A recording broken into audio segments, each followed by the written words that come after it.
ठीक है, तो मेरा नेक्स्ट टॉपिक है properties of modulus and conjugate.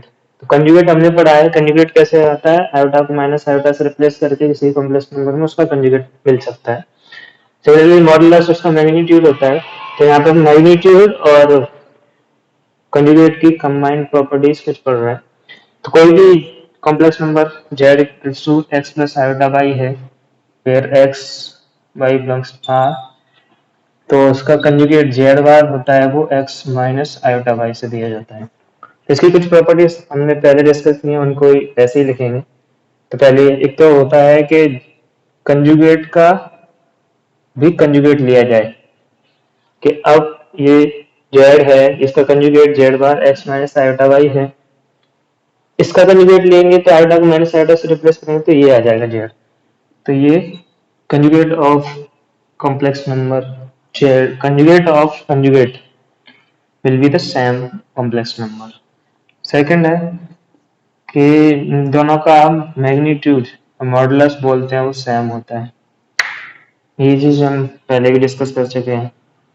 और अगर हम कॉम्प्लेक्स नंबर और उसके कंजुगेट को मल्टीप्लाई कर देते हैं तो वो मॉड जेड के मैग्नीट्यूड ऑफ जेड का स्क्वायर के बराबर आता है। ठीक है, और इसमें कुछ प्रॉपर्टीज जैसे यहाँ से इसको थोड़ा और एक रिजल्ट आगे इसको ऐसे लिख सकते हैं, इसको इधर भेजेंगे तो 1/z, और इसको इसके नीचे तो, या फिर 1/z बार, इसको इधर भेजा और इसको इधर भेजा तो ये z अपॉन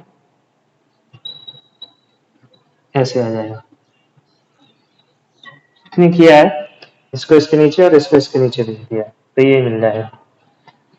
ठीक है, फोर्थ है कि कंजुगेट या फिर बहुत सारे कॉम्प्लेक्स नंबर्स को मल्टीप्लाई किया गया है n, और इसका मॉड लिया जाए तो मॉड लिया, अगर इसका मॉड लिया जाएगा तो ये हम डायरेक्ट इसको अलग अलग मॉड लेके भी मल्टीप्लाई कर सकते हैं। अलग अलग मॉड लेके, कंजुगेट नहीं है मॉड वाला है, तो ये अलग अलग मॉड ले सकते हैं और उसके बाद मल्टीप्लाई कर सकते हैं।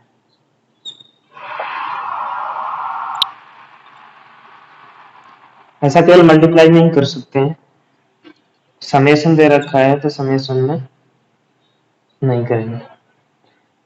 समेशन कैसे दे रखा है, जैसे z1 plus z2 plus z3 का मॉड, अभी दो के लिए देखा जाए तो दो के लिए ऐसे ये इसके बराबर नहीं होगा। ऐसा क्यों है, ऐसा हम चाहे जैसे डायग्राम से भी देख सकते हैं। अर्बन प्लान पर मान लो ये एक z1 है और इधर मान लेते हैं ये z2 है, तो इन दोनों का जो रिजल्टेंट वेक्टर, इसको वेक्टर के फॉर्म पढ़ते हैं कि ये अगर z1 वेक्टर है और ये z2 वेक्टर है तो इनका रिजल्टेंट हम ऐसे बनेगा।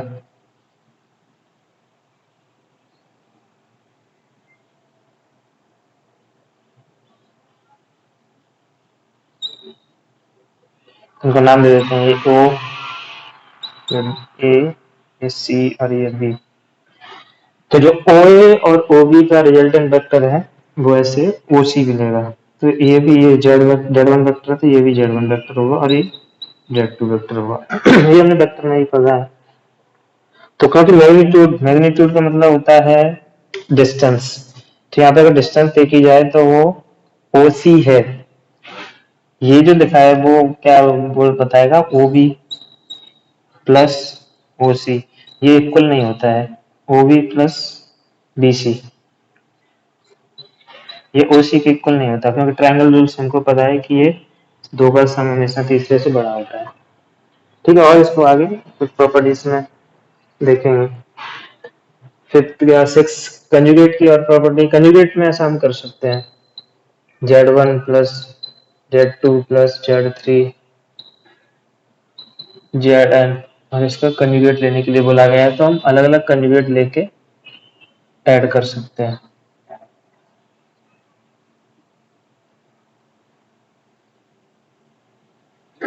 ठीक है, तो हम कर सकते हैं, चाहे तो हम Z1 को कुछ x प्लस आयोटा या a प्लस आयोटा भी मान लेते हैं, और Z2 को प्रूव भी कर सकते हैं इसका। जैसे मान लो Z1 है वो a प्लस आयोटा b है, और Z2 है वो c प्लस आयोटा d है। तो Z1 प्लस Z2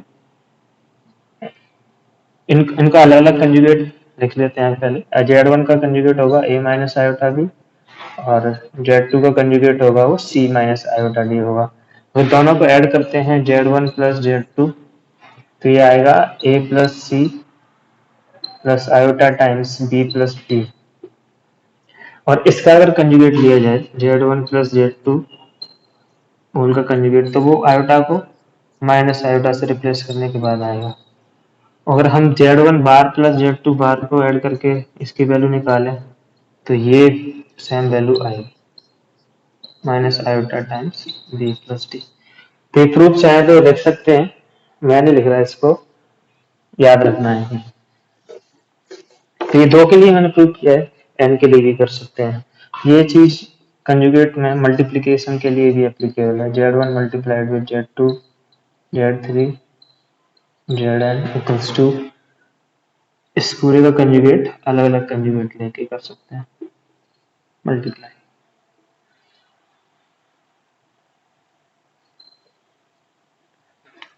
तो कुछ कुछ प्रॉपर्टी यहाँ पे थोड़ी मिक्स हो रही है, ये समझना। ये मॉडुलस की प्रॉपर्टीज हैं ये दोनों, और वो कंजुगेट की प्रॉपर्टीज। तो कंजुगेट में हम ये दोनों चीज एप्लीकेबल है, लेकिन यहाँ पे केवल प्रोडक्ट, क्योंकि ये इसका प्रूफ भी बताया। ठीक है। और प्रॉपर्टीज है जैसे मैग्नीट्यूड की, 8 कि जैसे z पावर n है और इसका कंजुगेट लेना है, तो z का कंजुगेट लेके उसकी पावर n भी कर सकते हैं। ठीक है। नाइन्थ, तो ये कंजुगेट की प्रॉपर्टी है। और हमने एक चीज और लिखी थी कि जो रियल पार्ट ऑफ z होता है, वो रियल पार्ट ऑफ z यहाँ पे x होगा, उसको हम निकालने का तरीका होता है z bar plus z divided by 2। Similarly imaginary part of z होता है, वो लिखा जाता है z minus z bar divided by 2i। तो यहाँ पे हम ऐसे भी लिख सकते हैं कि जो z प्लस z बार है वो कैसा प्योरली रियल नंबर होता है, प्योरली रियल। और जो z माइनस z बार होता है, यहाँ पे डिवाइडेड बाई 2i नहीं करना है, तब ये प्योरली इमेजिनरी होगा, प्योरली इमेजिनरी। जिसमें केवल आयोटा है, रियल पार्ट जीरो, उसको प्योरली इमेजिनरी बोलते हैं, और जिसमें इमेजिनरी पार्ट जीरो, उसको प्योरली रियल बोलते हैं। ठीक है। 10th में ये कंजुगेट की प्रॉपर्टीज लिख रहे हैं। और कंजुगेट की प्रॉपर्टीज ये हो गया एडिशन, मल्टीप्लिकेशन, डिवीजन में Z1/Z2 होल बार हो तो इसको अलग अलग भी लिख सकते हैं।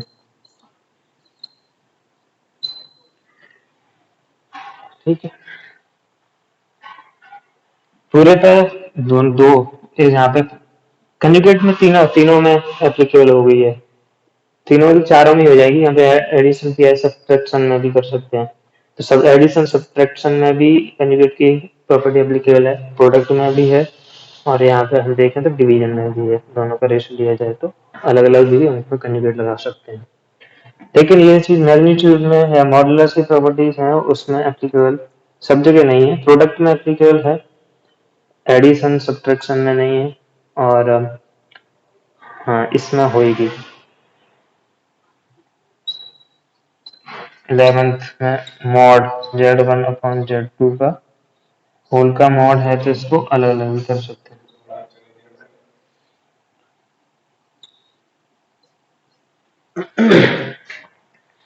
मॉड की और भी प्रॉपर्टीज हैं, और समझते हैं।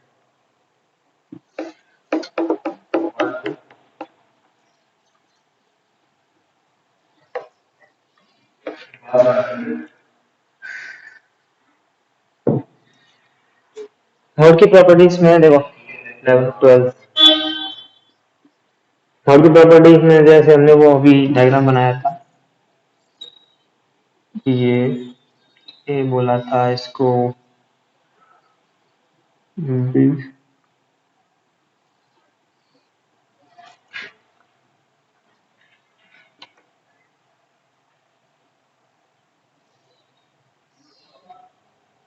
ये सी और ये इसको बोला जाता है Z1 वेक्टर, ये Z2 वेक्टर है, तो ये भी Z1 वेक्टर होगा और ये Z2 वेक्टर होगा, और ये जो OC वेक्टर है वो Z1 प्लस Z2 होगा। तो उस हिसाब से देखा जाए तो हमने डिराइव किया था कि यहाँ पे OB OC बराबर हो OB plus BC is greater than OC होता है। और OB प्लस, क्योंकि ये ट्राइंगल में इक्वलिटी, ट्राइंगल रूल में भी पता होता है कि ट्राइंगल में किसी भी दो साइड का सम तीसरे से बड़ा होता है, तो वही लगा रहे हैं हम। वो लगा रहे हैं, तो ये Z1 plus Z2 is greater than Z1 plus Z2, लेकिन ये मैग्नीट्यूड फॉर्म में आएगा क्योंकि लेंथ का मतलब होता है मैग्नीट्यूड। तो ग्रेटर होता है Z1 plus magnitude of Z1 plus magnitude of Z2 greater than magnitude of Z1 plus Z2 होता है। ये इक्वल भी हो सकता है। इक्वल कब होगा, दोनों का सम इक्वल कब होगा, जब ये दोनों एक ही लाइन में आ जाए, ये ऐसे और ये ऐसे हो जाए तो इक्वल आ जाए। तो अगर इसको और थोड़ा प्रॉपर्टी को लिखें एक्सटेंड करके, तो ये Z1 plus Z2 greater than equal Z1 plus Z2 greater than equal, ये इक्वलिटी में भी पढ़ा होगा, mod of Z1 minus mod of Z1 minus mod of Z2 का होल मॉड। ये इक्वलिटी में भी आता है स्टार्टिंग के चैप्टर में। तो यहाँ पे इसका मैग्नीट्यूड को ऐड किया है, तो होल के मैग्नीट्यूड से बराबर होता है। इक्वल भी हो सकता है। इक्वल कब होगा, इक्वल तब होगा जब amplitude of Z1 equals to amplitude of Z2। Amplitude और आर्ग्यूमेंट भी हो सकता है, क्योंकि एम्पलीट्यूड मतलब ये एंगल, अगर ये Z2 का एंगल थीटा है, अगर Z1 का भी थीटा हो जाए तो दोनों को ऐड करेंगे तो Z1 प्लस Z2 के लेंथ के बराबर आ जाएगा। ऐसा ही एक then equality will hold. Equality के लिए एम्पलीट्यूड दोनों को बराबर होना चाहिए इस इक्वलिटी के लिए, और इस इक्वलिटी के लिए भी दोनों का एम्पलीट्यूड या आर्ग्यूमेंट, आर्ग्यूमेंट बोल सकते हैं यहाँ पे, आर्ग्यूमेंट सेम होना चाहिए। ठीक है, एक और 10 13 14 14 है कि हमने एक चीज देखी थी कि Z1 मल्टीप्लाइड विद Z2, या फिर दोनों एक ही लेते हैं। Z1 Z2 ये हमने प्रॉपर्टी लिख ली है पहले, ये होता है। तो क्या ये दो नंबर की मल्टीप्लिकेशन के लिए भी होगा, या फिर ऐसे बोले कि Z1 प्लस Z2 का मोड का स्क्वायर, क्या इसके हिसाब से हम, या फिर इसको हम ऐसे लिख सकते हैं ना, मोड Z का स्क्वायर इक्वल्स टू Z बार। इसका मतलब क्या है कि कॉम्प्लेक्स नंबर और उसके कंजुगेट को मल्टीप्लाई किया जाए तो उसके मैग्नीट्यूड के स्क्वायर के बराबर आता है। तो यहाँ पे हमने दो नंबर को ऐड किया और उसके मैग्नीट्यूड का स्क्वायर किया, तो ये इस प्रॉपर्टी के हिसाब से ये इसके बराबर होना चाहिए, Z1 plus Z2 multiplied with Z1 plus Z2 whole bar. अब Z1 प्लस Z2 बार इस प्रॉपर्टी के हिसाब से हम इसको ऐसे लिख सकते हैं, ये अलग अलग कर सकते हैं इसको, Z1 बार प्लस Z2 बार। अगर हम दोनों को मल्टीप्लाई करें हम, तो हमको मिलेगा Z1 बार Z1 बार प्लस Z1 और Z2 बार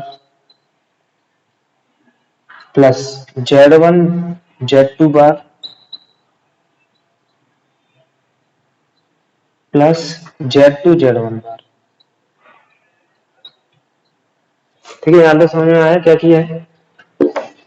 यहाँ पे हमने जो प्रॉपर्टी एक कॉम्प्लेक्स नंबर के लिए लिखी थी वो यहाँ पे हम दो के लिए लिख रहे हैं और उसको रिलेशन को समझ रहे हैं कि क्या डिफरेंस आएगा, कुछ या सेम आता है या फिर कुछ नया आता है।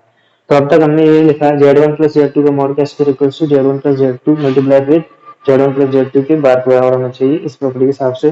फिर आगे उसको दोनों को मल्टीप्लाई, इसमें कंजुगेट वाली प्रॉपर्टी लगाई समेशन वाली, अलग अलग करके फिर इन दोनों को मल्टीप्लाई कर दिया। मल्टीप्लाई करके अभी तक हमको z1 बार का स्क्वायर है जो कि इसके बराबर होता है मॉड z1 स्क्वायर के प्लस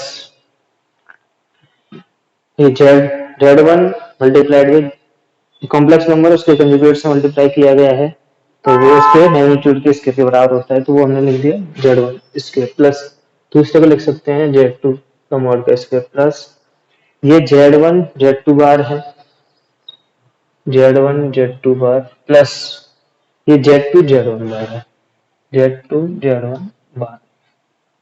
ये दोनों अलग अलग चीज है, सेम नहीं है। तो यहाँ पे एक तरह से स्क्वायर किया गया है, स्क्वायर किया गया है तो A square plus B square plus two A B की तरह ऊपर नहीं होता है, यहाँ पे वेक्टर की तरह होता है। और वेक्टर हमने क्या लिखा था, वेक्टर में याद हो तो ए प्लस बी का होल स्क्वायर होता है, A vector plus B vector का होल स्क्वायर होता है, A square plus B square plus two A B नहीं होता, A B plus B A होता है क्रॉस प्रोडक्ट में। तो क्रॉस प्रोडक्ट जैसा ही है यहाँ पे देखो। बेसिकली अगर इसको देखा जाए ना तो ये इसका कंजुगेट है या फिर ये इसका कंजुगेट, दोनों कंजुगेट ही बोल सकते हैं। कैसे कंजुगेट, देखो z1 z2 बार का ये है, अगर इसका हम कंजुगेट लें तो ये z1 बार और z2 बार का बार, तो ये तो सेम वैल्यू आती है, तो z1 बार और ये z2। तो ये चीज यहाँ पे लिखी है इधर और हमने इसको इससे ड्राइव किया कैसे, कंजुगेट लेके। तो ये चीज है वो इसका कंजुगेट है या फिर ये है वो इसका कंजुगेट है, तो इसको ऐसे भी समझ सकते हैं। तो इसको लिखने के लिए हम यहाँ से एक नया रिलेशन डिराइव कर दिया दो नंबर के लिए, और दो से ज्यादा भी हो सकते हैं, z1 प्लस z2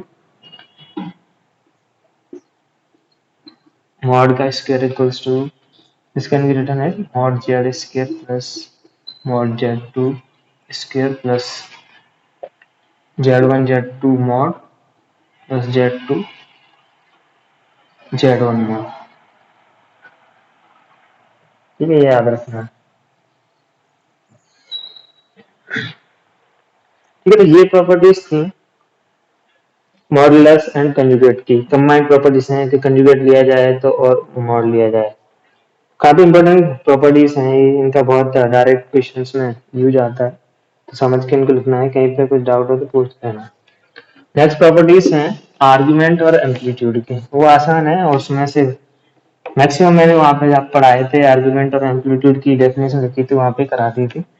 उनके बेसिस पे यहाँ पे कुछ क्वेश्चंस करेंगे और थोड़ा उनको दोबारा से लिखेंगे। नेक्स्ट प्रॉपर्टीज हैं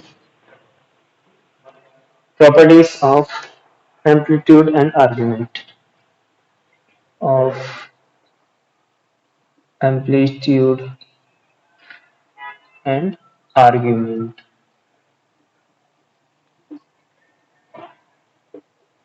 एम्पलीट्यूड क्या होता है, आर्ग्यूमेंट क्या होता है, वो हम पहले ही समझ पढ़ लिए हैं। एम्पलीट्यूड होता है,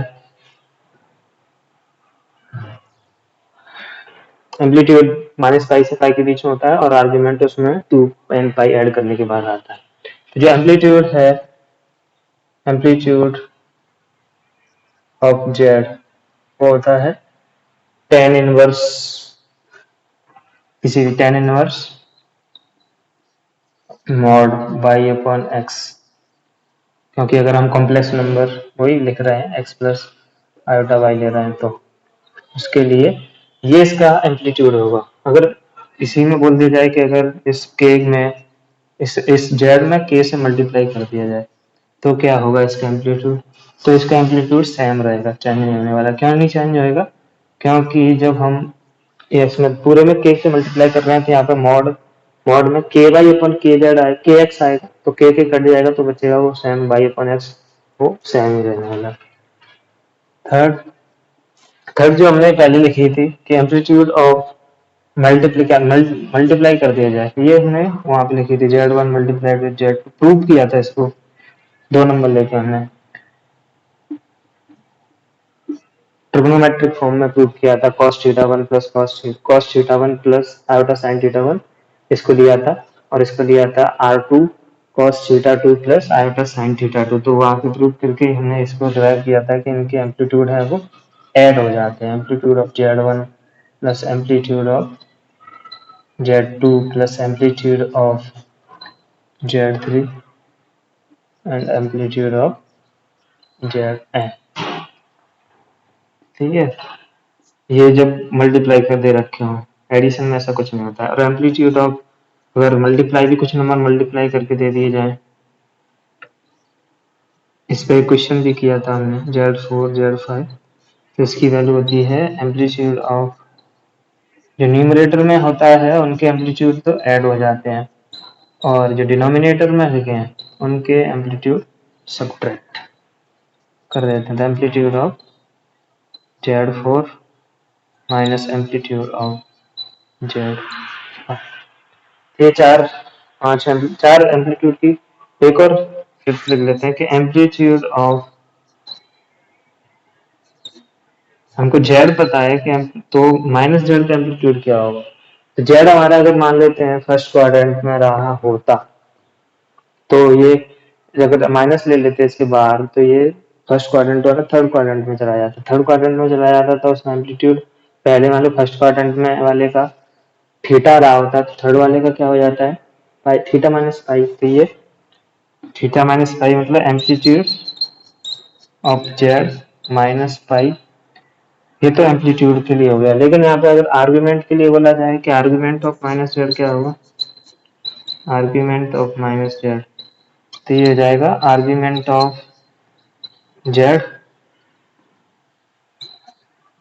यहाँ पे माइनस पाई करो या प्लस पाई करो एक ही बात है, प्लस 2n पाई, क्योंकि एम्पलीट्यूड में हम आर्ग्यूमेंट कैसे निकालते हैं, आर्ग्यूमेंट टोटल आर्ग्यूमेंट होता है एम्पलीट्यूड में 2n पाई ऐड करने के बाद, तो इसको आर्ग्यूमेंट एम्पलीट्यूड भी लिख सकते हैं।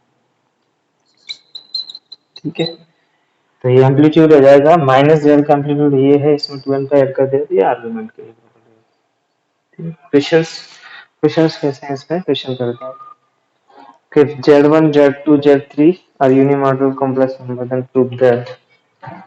क्वेश्चन है if Z1 Z2 Z3 Zn are unimodular, unimodular का मतलब बताया था मैंने, जिनका मॉड मैग्नीट्यूड 1 होता है उनको यूनिमॉडुलर कॉम्प्लेक्स नंबर बोलते हैं। तो यूनिमॉडुलर देन प्रूव दैट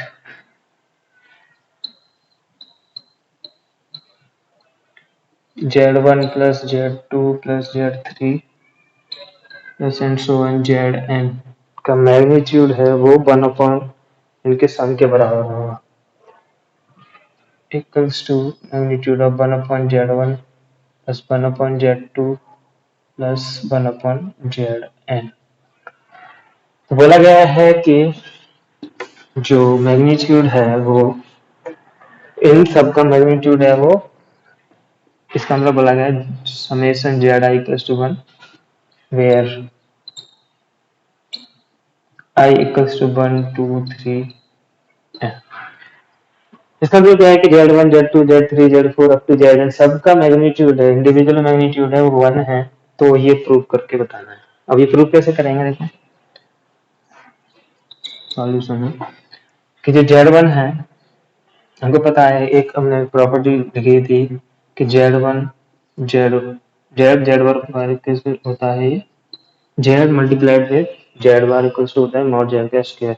यहाँ से हमने प्रूव किया था कि ये Z बार है, उसको हम यहीं से लिख सकते हैं, क्या लिख सकते हैं, Z स्क्वायर अपॉन Z। और इस केस में सब Z बार मॉड Z है वो 1 है, तो इस केस में हम इसको लिख सकते हैं 1 अपॉन Z। तो जो इधर लिखा है ना उसको देखो, Z1 plus Z2 plus Z3 plus Zn, इसका अगर हम कंजुगेट लेंगे तो इसको हम कंजुगेट की प्रॉपर्टी से ये लिख सकते हैं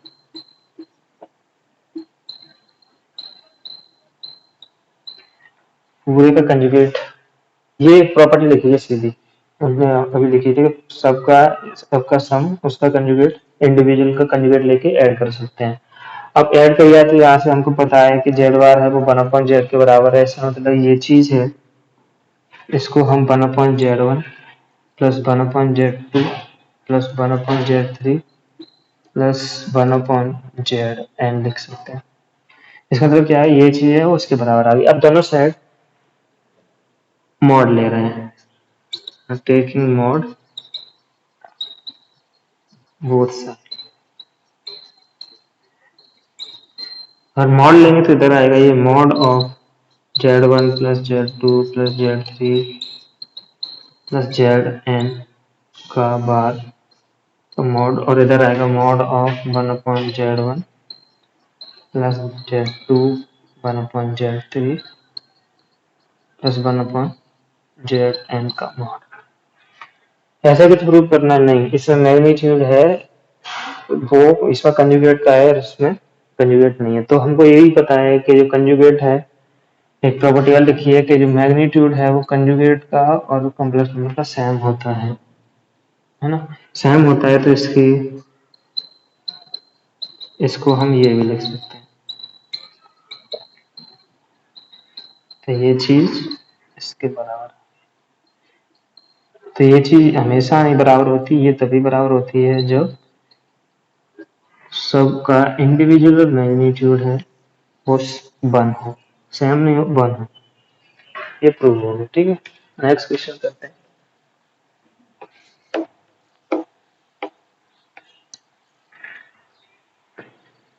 नेक्स्ट क्वेश्चन है find magnitude and amplitude of, ऐसा क्वेश्चन हमने पहले भी किया था लेकिन यहाँ पे थोड़ा सा प्रॉपर्टी का यूज करके कर रहे हैं। मैग्नीट्यूड एंड एम्पलीट्यूड ऑफ, तो जैसे जैसे z इक्वल टू दे रखा है 2 plus 3i multiplied with 4 minus 2i divided by 7 minus i, तो इसमें चैन नीचे वाले को चेंज कर रहा हूँ, नीचे वाले को लेना 3 प्लस √3। तो इसमें क्या है कि हमको पहले मैग्नीट्यूड निकालना है और उसके बाद दोनों चीज निकालनी है। तो मैग्नीट्यूड निकालने के लिए क्या करेंगे, मैग्नीट्यूड निकालने के लिए इंडिविजुअल, क्योंकि जो मैग्नीट्यूड के बारे में तो हमको पता है कि जब प्रोडक्ट होता है तो उनको अलग अलग करके कर सकते हैं और दो z1/z2 का मैग्नीट्यूड है, उसके बारे में प्रॉपर्टी पढ़ी हमने कि अलग अलग इनका निकाल के रेशो ले सकते हैं। तो यहाँ पे वही करेंगे, पहले अलग अलग निकालेंगे, न्यूमरेटर में जो लिखे हैं 2 मल्टीप्लाई कर रहे हैं 2 मल्टीप्लाई कर रहे हैं, तो इसका आएगा √4 plus 9 multiplied with 16 plus 4 divided by √3 square plus √3 square 12, ये ना √13 और ये 20 तो 2√5 डिवाइडेड बाई 2√3, ये आ जाएगा प्लस √65/3। ये तो आ गया इसका मैग्नीट्यूड। और एम्पलीट्यूड के बारे में बात करें तो एम्पलीट्यूड के बारे में भी हमको पता है कि एम्पलीट्यूड में जो न्यूमरेटर में होते हैं वो ऐड हो जाते हैं, मल्टीप्लाई करके दे रखे हो तो, और डिनोमिनेटर वाला हम सब्ट्रैक्ट कर देते हैं। तो न्यूमरेटर वाले में कितना आएगा, पहले वाले का आएगा tan inverse mod 3/2 plus tan inverse, अब ये जो है वो फोर्थ क्वाड्रेंट में है तो ये नेगेटिव आएगा, नेगेटिव आएगा तो माइनस tan इनवर्स 2/4, और ये माइनस क्योंकि डिनोमिनेटर में है इसकी वजह से माइनस है, √3/3, और इसको सिंप्लीफाई करके लिख सकते हैं, ये tan inverse 3/2 minus tan inverse 1/2 और माइनस tan इनवर्स जिसकी वैल्यू 5/6 है 1/3, इसका आंसर हो जाएगा। चाहे तो इसमें इनवर्स का फॉर्मूला लगा के आगे और सॉल्व करके हो सकता है ऑप्शन दिया हो, लेकिन जैसे भी ऑप्शन दिया होगा आगे हम सॉल्व कर सकते हैं। ठीक है, नेक्स्ट क्वेश्चन है फर्स्ट सेकंड।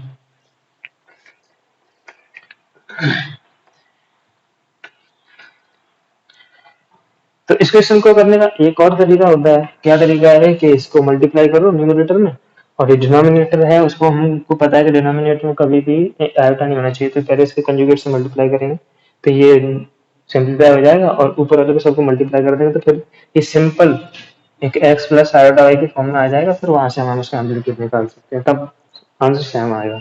ठीक है, लेकिन यहाँ पे हमको प्रॉपर्टी पता है तो वो सब इतना करने की जरूरत नहीं, सीधा हम कर सकते हैं। ठीक है, नेक्स्ट क्वेश्चन है 2 प्लस बड़ा सारा √3 minus iota power 4 z equals to √3 minus iota power 4 multiplied with 2 plus 2 iota power 5 divided by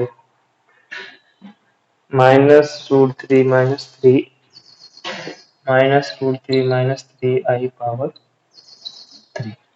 तो ये पावर में आप पावर लगा रखी है, तो पावर के लिए भी मैग्नीट्यूड में तो बस पावर पावर ही चेंज हो जाती है। तो मैग्नीट्यूड जब निकालेंगे तो ये होगा रूट के अंदर 3 प्लस 1 पावर 4 और ये हो जाएगा रूट के अंदर 4 प्लस 4 पावर 5 डिवाइडेड बाई ये आएगा रूट के अंदर 3 प्लस 9 पावर 3 और सिंप्लीफाई करेंगे तो ये होता है 2 पावर 4 16 और ये है 4 root 2 power 5 divided by 9 2 root 3 power 3। तो इसका हो गया मैग्नीट्यूड। एम्पलीट्यूड निकालने के लिए amplitude of Z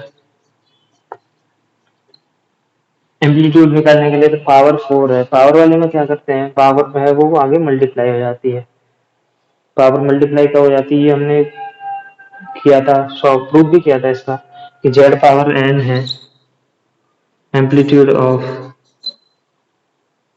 Z power N, वो हमने निकाला था जहाँ पे C I S theta power N है तो ये C I S N theta हो जाता है एम्पलीट्यूड। एम्पलीट्यूड के बारे में बात की गई थी, जाके नोट्स देखना हो वहाँ पे हमने प्रूफ किया था। तो यहाँ पे ये पावर है वो मल्टीप्लाई हो जाती है एम्पलीट्यूड में, तो इसमें 4 से मल्टीप्लाई हो जाएगा और इसका एम्पलीट्यूड होगा ये फोर्थ क्वाड्रेंट में है तो माइनस के साथ -10 इनवर्स 1/√3 प्लस 5 टाइम्स 10 इनवर्स, ये फर्स्ट क्वाड्रेंट में तो 2/2 -3 टाइम्स ये थर्ड क्वाड्रेंट में जो एम्पलीट्यूड है वो थीटा माइनस पाई करके दिया जाता है, तो 10 इनवर्स 3/√3 माइनस पाई, ये एक ही है, इसका 3 से मल्टीप्लाई।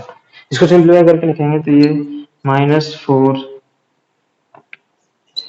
ये होता है π/6 प्लस 5π/4 -3 इंटू ये √3 है तो ये π/3 माइनस पाई, ये आ जाएगा -2π/3 प्लस 5π/4 और ये है -2π/3 से 3 कट गया तो ये +2π। ठीक है, सिंप्लीफाई करके लिखेंगे तो ये -8 15 8 7π/12 15 है, ये 8 है तो 7π/12 प्लस और ये 2π 2π